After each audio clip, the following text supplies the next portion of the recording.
Welcome to our channel. Today we how to log into Figma for brand system strategy, beginner guide step by step clearly. To begin, open your preferred web browser.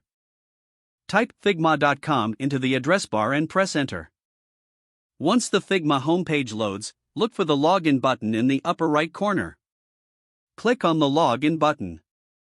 You will be directed to a new page with login options. If you already have an account, enter your email address in the designated field. Next, input your password in the corresponding password field. If you've forgotten your password, click on the Forgot Password link to reset it.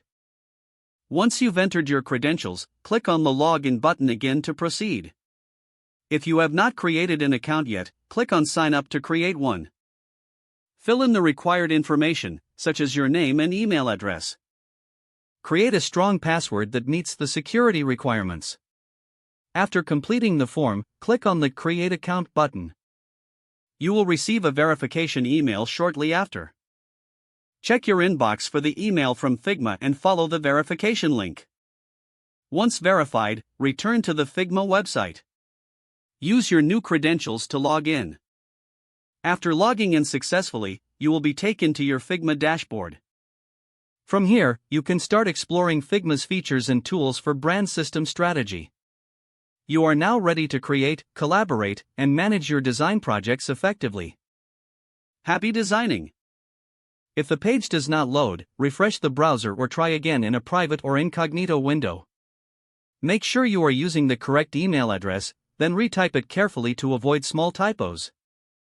If your password is not accepted, use the reset option and create a new strong password you can remember.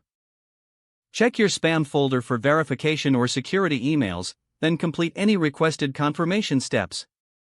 Enable two-factor authentication if available to improve account security and reduce unauthorized access risk. After signing in, review your profile details so your contact information and settings are accurate and current. If you see an error message, note it down and try again after restarting your device and internet connection. Don't forget to like this video and subscribe to our channel for more step-by-step tech guides.